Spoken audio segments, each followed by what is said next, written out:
नई वीडियोस देखने के लिए मेरे चैनल को सब्सक्राइब करें और साथ ही बेल आइकन के बटन को प्रेस करें।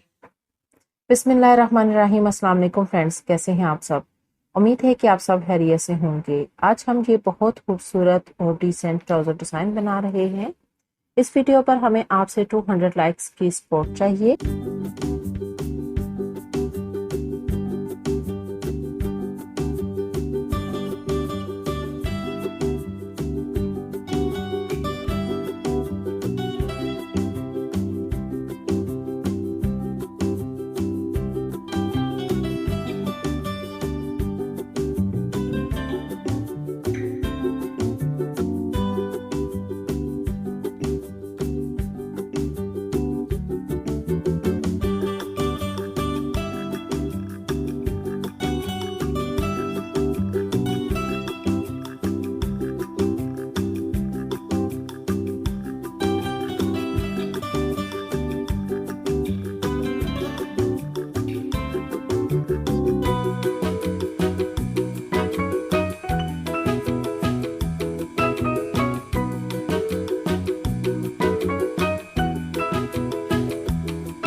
और स्टाइलिश ट्राउजर डिजाइन रेडी कर लिया है। अगर आपको हमारे इस ट्राउजर डिजाइन की वीडियो पसंद आई हो तो अभी इसी वक्त हमारी वीडियो को लाइक करें और अपने दोस्तों के साथ शेयर करें। और आप हमारे चैनल पर न्यू हैं तो हमारे चैनल को सब्सक्राइब कर लें और बेल आइकन को प्रेस कर लें ताकि हर न्यू वीडियो आपको टाइम पर मिलती रहे।